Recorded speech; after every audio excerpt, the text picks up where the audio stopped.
Tirmidhi शरीफ की एक हदीस है, मुझे बड़ी पसंद है। मैं समझता हूँ ये हदीस अगर लोग समझ जाए ना तो बात बन जाए।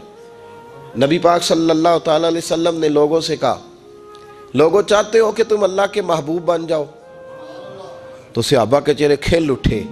कहा या रसूल अल्लाह सल्लल्लाहु अलैहि वसल्लम बिल्कुल चाहते हैं। फरमाया जो अल्लाह ने तुम्हें दिया है उस पर राज़ी हो जाओ, अल्लाह के महबूब बन जाओगे, अल्लाह तुमसे प्यार करेगा। और फिर फरमाया चाहते हो कि लोग भी तुमसे प्यार करें? लोग भी करें या रसूलल्लाह, दिल करता है। तो नबी पाक ने फरमाया किसी बंदे की जेब की तरफ कभी ना देखना, जो सामने वाले की जेब में है उससे बच जा, उसके माल पर नजर डालनी छोड़ दे, लोग भी तुझसे प्यार करने लग जाएंगे। लोगों के माल की तरफ ना देख। आप रख लें किसी का 500 रुपया भी, वो कहेगा बंदा ही नहीं सही, मेरा 500 खा गया। ये मत समझे कि बड़ा अमीर था उसको फिक्र ही कोई नहीं ना। इन मामलात के अंदर लोग कहीं ना कहीं बोल ही जाते हैं, कहीं ना कहीं बात कर ही जाते हैं, किसी न किसी जगह जुबान फिसल ही जाती है। तो मेहरबानी फरमाएं, मेहरबानी करें, आप इस बात पे ज़रूर गौर करें। और ये मेरी अपील है, आप मेरे पीर भाई हैं, अजीज़ हैं, कि कोशिश फरमाएं लेन देन के मामलात को 110% साफ़ रखें। कोशिश करें जहाँ कोई चीज़ देनी है, ख़रीदारियाँ बाद में होती रहेंगी, जायदादें बाद में बनती रहेंगी, कर्ज़े नहीं होने चाहिए, कर्ज़ा नहीं होना चाहिए। मैं एक बुज़ुर्ग से कभी कभी मिलता था तो मैं कहता था हज़रत जी हालात कैसे हैं? तो कहते हैं अल्हम्दुलिल्लाह किसी का देना कुछ नहीं, अल्हम्दुलिल्लाह किसी का। तो उस शख्स वो जब बात करता था तो मुझे यूँ लगता था कि जैसे वो शख्स नारा लगा रहा है, अल्हम्दुलिल्लाह किसी का देना कुछ नहीं। ये अल्लाह ताला का शुक्र है। और फिर वो कभी कभी ये भी कहा करते थे, किसी से 200-250 लेना होगा, मैंने देनी कोई शय नहीं। कोई कभी कभी टटोलोगे तो मेरा किसी तरफ कोई निकल ही आएगा, लेकिन मैंने किसी का देना कोई नहीं। मेरे ऐसा फरमाया करते थे हमारी तो तरीक़त भी बड़ी दलेर है। मैंने एक दफ़ा कहा हुज़ूर नज़रिया तरीक़त क्या? फरमाने लगे हमारी तो तरीक़त भी बड़ी खुददार है, हम मुरीदों का खर्च नहीं कराते, हम तो कई दफ़ा मुरीदों पे खर्च कर डालते। हमारी तो तरीक़त भी बड़ी तवाना है, ने तो मिजाज ही बड़ा अनोखा पाया है। तो मेहरबानी फरमाए लेने देने के माँ। एक हदीस बुखारी में बड़ी मज़ेदार है, बुखारी में, सुभान अल्लाह। और बुखारी शरीफ कुरान मजीद के बाद उम्मत मुस्लिमा के पास सबसे मोतबर किताब का नाम बुखारी शरीफ है। नबी पाक सल्लल्लाहु अलैहि वसल्लम ने फरमाया एक भाई अपने भाई से कर्जा लेने लगा, एक दोस्त अपने दोस्त से पैसे लेने लगा। उसने कहा यार पैसे तो मैं दे देता हूं पर कोई गवाह।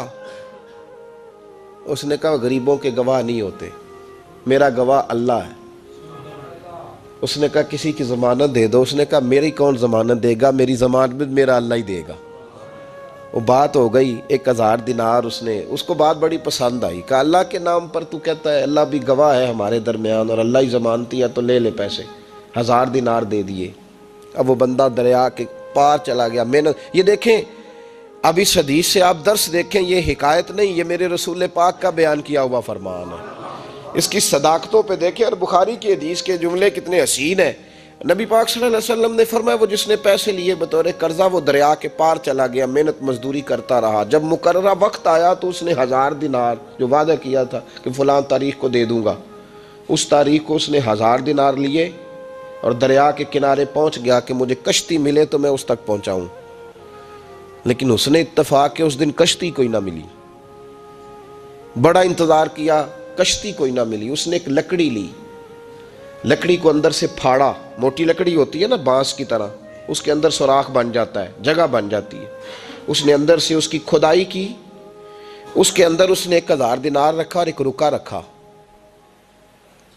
कि भाई मैं पहुंचना चाहता था लेकिन मुझे कश्ती नहीं मिली तो मैं 1000 दिनार रख रहा हूं। जिस रब की जमानत पर मैंने लिए थे मुझे उम्मीद है रब तुझ तक पहुंचा देगा, मुझे उम्मीद है अल्लाह पहुंचा देगा तेरे तक, मुझे उम्मीद है रब पहुंचाएगा।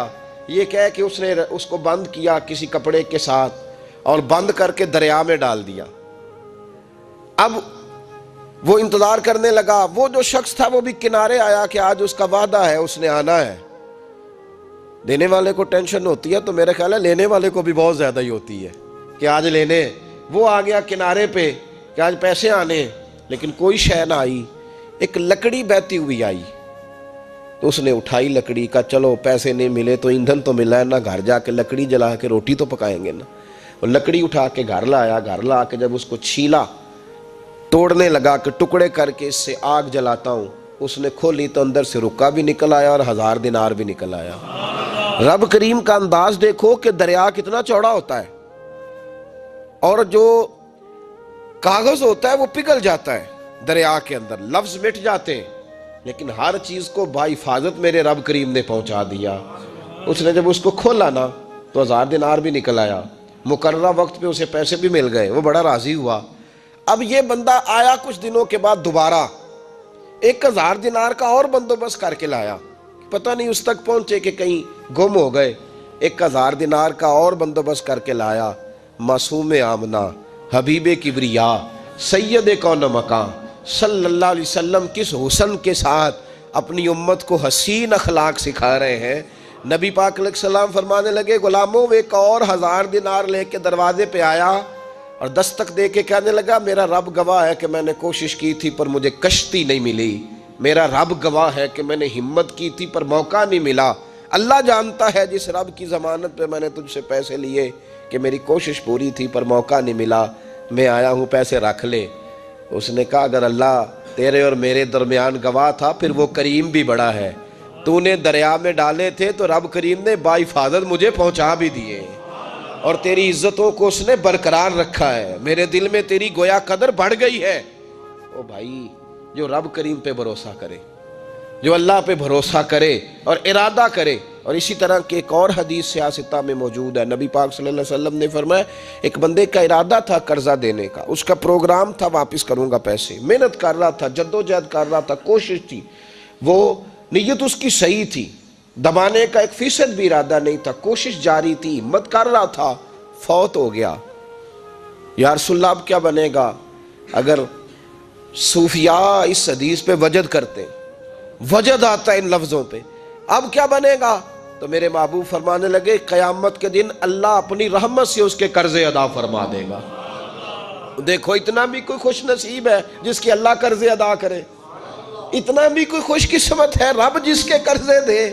अल्लाह कहे मुझसे ले ले, चल यार रहने दे।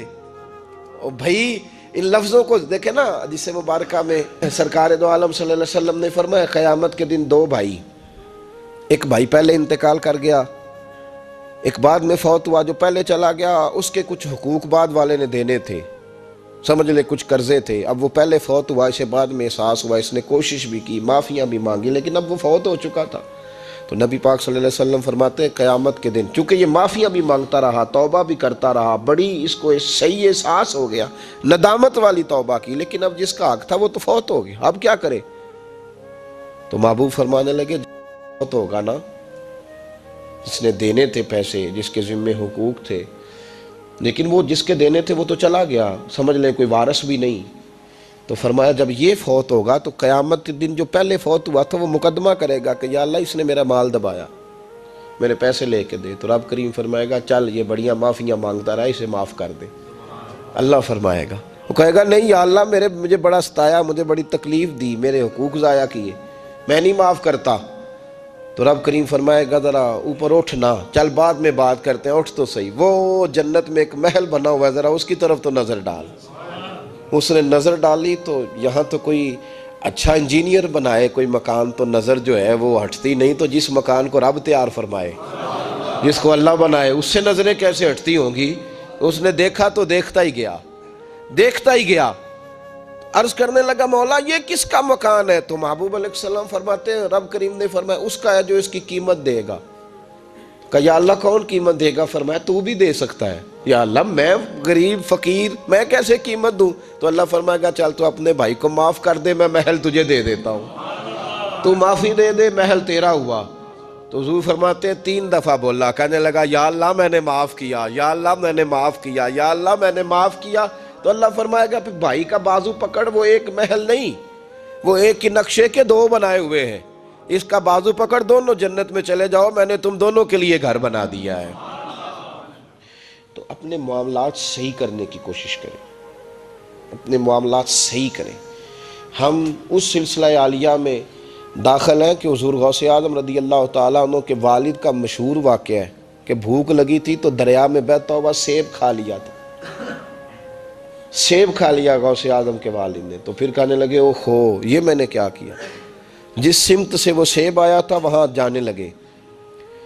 वहाँ एक बाग था, पीछे जाके टहनियाँ झुकी हुई थी, यहाँ से सेब आया। बाग के मालिक भी बुजुर्ग थे, उनसे जाके कहा गलती से खा लिया है, माफ़ी मिल जाए। उन्होंने कहा माफ़ी इतनी जल्दी नहीं मिलती। कैसे मिलेगी? फरमाया 12 साल माली बन के मेरे बाग की नौकरी कर। तो खिदमत करने लगे। तो हुज़ूर गौसे आज़म के नाना जी कहते हैं बच्चा मुझे भा गया। कहने लगे हुज़ूर चले माफ़ कर दें अब। तो कहा माफ़ी नहीं मिलेगी, मेरी एक बेटी है, आँखों से अंधी है, आँखों से अंधी, कानों से बहरी, ज़ुबान से गूंगी और पैरों से लंगड़ी, उससे निकाह कर, फिर माफ़ी मिलेगी। खाया क्या? एक सेब। तो हुज़ूर गौसे आज़म रज़ी अल्लाह तआला अन्हु के वालिद कहने लगे मुझे गवारा है, आप कर दे निकाह, पर वादा करें मुझे माफ़ कर देंगे ना? तो कहते निकाह हो गया। जब पहले दिन मैं हुजले उरूसी में दाखिल हुआ तो मैंने पलंग पर कोई माजूर नहीं, जन्नत की हूर की मिसल औरत बैठी देखी, और जिसका हुस्न बताता था कि चेहरे से ज़्यादा बातन में अल्लाह ने रोशनी अता फरमाई हुई है। फरमाते मैंने उसके करीब जाकर तू कौन है? मुझे तो कुछ और बताया गया था। फरमाया तुझे बताया गया था कि आंखों से अंधी है इसलिए कि कभी गैर महरम का चेहरा देखा ही नहीं, कानों से इसलिए बहरी है कि कभी गलत बात सुनी नहीं, किसी गलत के पास बैठी नहीं, और ज़ुबान से इसलिए कि गूंगी है कि गलत जुमला कभी नहीं निकला, या अल्लाह का कुरान निकला है या मोहम्मद अरबी का दुरूद व सलाम निकला है, गलत जुमला नहीं निकला। और टांगों से इसलिए लंगड़ी है, किसे अपने बाप के घर का रास्ता तो आता है, सिवाय इसके गली का और कोई मोड़ नहीं जानती, इसने पाकीज़गी से वक्त गुजारा।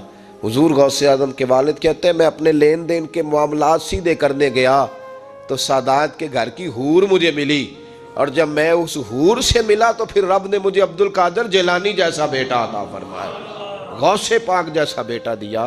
तो गए तो मामलात सीधे करने थे, तो अल्लाह ने विलायत के इमाम का बाप बना दिया।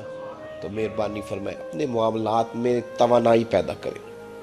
कुछ लोग ऐसे होते हैं जिनका माल मिसले मुमलिकत के होता है। आला हज़रत रहमतुल्लाह अलैह ने पीर के हुकूक में ये लिखा है कि उसके मुरीद का माल इसी तरह है जिस तरह उसका अपना है, लेकिन साथ इशारा भी दे दिया है कि चाहिए यही कि वो भी एहतियात ही करे, वो भी एहतियात ही करे, परहेज़ ही करे, कोशिश करे।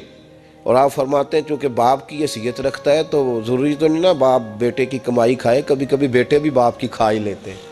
इस तरफ भी तवज्जो कर ले, कोई अर्ज नहीं। अपने मामलात को सही रखें, लेने देने के मामलात के अंदर कभी कमी ना लाएं। ये चीज़ अगर पैदा हो जाती है ना तो आप यकीन करें कि वक़ार ही तो इंसान के पास होता है, वो ज़ाया हो जाता है तो नुकसान होता है। थोड़े में वक्त गुजारें, बड़ी मज़ेदार ज़िंदगी होती है इंसान की। जी ज़िंदगी में इंसान के पास वक़ार अपना होता है, वो ज़िंदगी बड़ी हसीन होती है, बड़ी मज़ेदार होती है। हमारी मस्जिद में एक शख्स आए, कुछ दिन उन्होंने वक्त गुजारा तो मुझे बाद में कहने थोड़ी मस्जिद तो सुकून बड़ा है, खप कोई नहीं, लड़ाई कोई नहीं, कोई किसी किस्म का मैंने वो नहीं देखा।